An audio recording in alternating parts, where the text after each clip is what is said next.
Prep Picks Report, first and 15, a full 15 minutes of content before we sit down for the main event.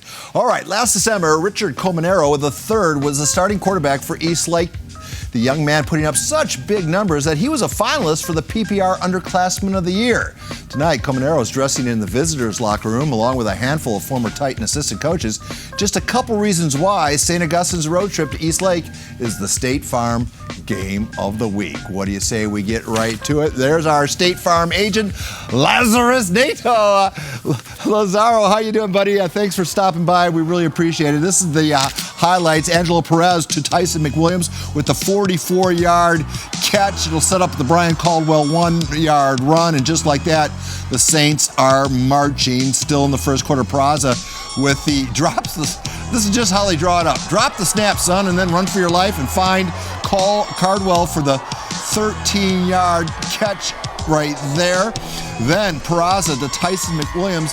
This a 21-yard score off the bootleg.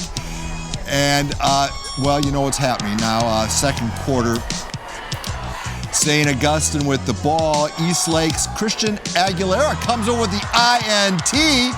Could the Titans, do they have a slugger's chance here, maybe to knock off the number 2 team in the county? Well, that drive doesn't amount. Peraza, again, proves to be very elusive. This time, with no one to throw to, he scampers down the left sideline. And at the break, the Saints are up 21-0. At this point, East Lake is at negative yards, so Bert Grossman spoke with the Saints defensive coordinator at halftime. Coach, amazing half, minus 23 yards, total offense for East Lake. How'd you do it? Well, first of all, St. Augustine High School, we have some tremendous players. They're reading their keys, they're controlling their gaps, and they're playing angry and downhill, and it's amazing. Are you sure you don't have their playbook? Because it kind of looked that way. I decline to answer that comment, but when you watch enough film, you get the other coach's playbook. More in the second half? Yes, sir. So the second half we go. Very romantic stroll there, Bert. Third quarter, guess who's in the game? Richard Comanero now wearing the visitors' white. And this is the future at St. Augustine. Look at that tight spiral as he finds McWilliams wide open for the 41-yard score. East Lake with the ball. Justin Stearns will pick that one off. And then by the time this one hits the late in the third quarter, the clock is running. Brian Caldwell with the 5-yard touchdown run. St. Augustine, well, they're going to get some first top-ranked points, I think, in the next poll as they beat East Lake 47-0. Caldwell, 17 rushes, 65 yards, 3 touchdowns, 2 receptions, worth 23 yards. There's your State Farm final, 47-0. All right, that brings in our number 1 analyst on the Prep Picks Report, Strikeforce head coach, and overall great pundit of our time, Bert Grossman. Bert, your early impressions. You know, early on we talked about what was going to be the theme of this, and watching the first series of Saints defense, you could just see it was minus 15 yards the first series. That was probably the worst beating I've seen a defense put on an offense since I've been watching high school football. I think they ended up with minus 1 yards total for the game. Running clock, it was pretty impressive. Yeah, well, you know, we picking the play of the game, I think it's just a bunch of defensive plays, right? It's a whole lot of, there was so many plays. The linebackers just took this game over. They have a great nose guard. Linebackers were just doing that all game. And you were remarking on how the Saints look different physically this year. Can you expand on that? They did, and we had them last year in a couple games, and they were still a big team, but they didn't look big and physical. This looks like a Division II college team or an NAIA team. It looks like a college team physically. Their guy, Mike Sweat, who's a strength conditioning guy, did a great job in the offseason, and you can just see it. They come downhill. I think they might be better in Cathedral. Wow. Well, it certainly sets up collision bells for that Holy Bowl, but a lot of football has to be played before we get there. One topic we have to address, Jaleel Tucker from St. Augustine was injured, and a scary moment as he had to be taken off the field in an ambulance. Can you give us an injury update on Jaleel Tucker, please? The update from his brother was the x-rays for the neck came back negative, so right now they're looking at his shoulder, so that's good news. So he should be back and no long-term problems. So we don't have to worry. I know everybody, whenever you see a neck injury, whenever you see a player put on a backboard, you think, oh.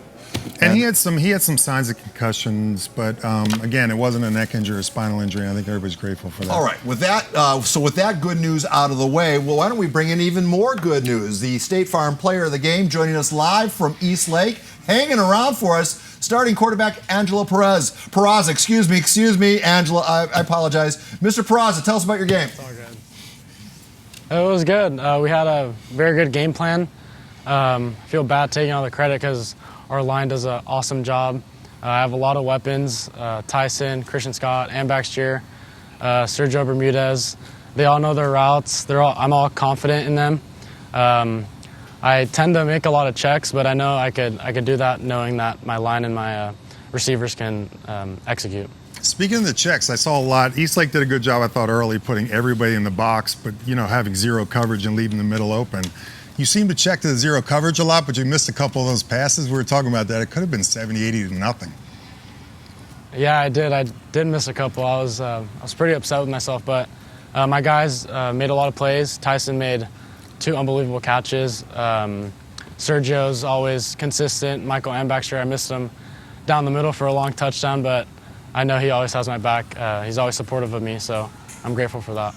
Young man, the play I like the best is when you muff the snap and then turn it into the scramble. That's just playground football taking over, right? Yeah, I mean, sometimes a play doesn't go how I like it, but just got to make something happen. I did have a little bit of time on that, so I did have time to find Byron, and he made it even into a longer play. All right, well, we have to let you go home. We have more football to talk about. Thanks for sticking around and continued success, all right? Thank you for having me. Have a good night. All right, we will. We'll at least do our best. And we probably won't have as good a night as he's going to have as they get ready for their next opponent. We have plenty more to talk about coming up. But first, we are just but the tip of the spear here. A lot of high school football going on around the county. Meet the team. Hey guys, the Jersey Mike City Game of the Week is at Patrick Henry. It's my job. I think I can do it better. Go ahead. It's Patrick Henry versus Morris.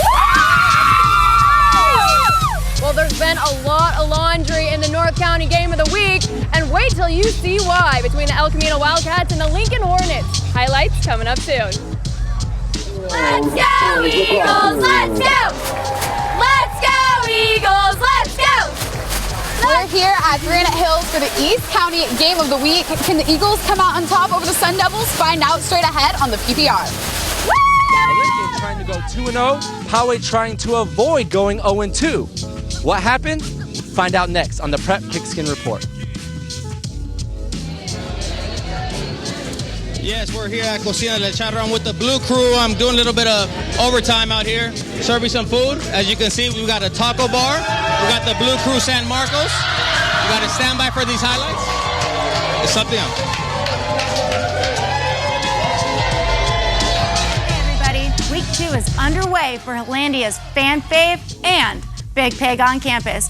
You, the fans, voted for your favorite player this week, while PPR is tracking which of these 4 had the best game.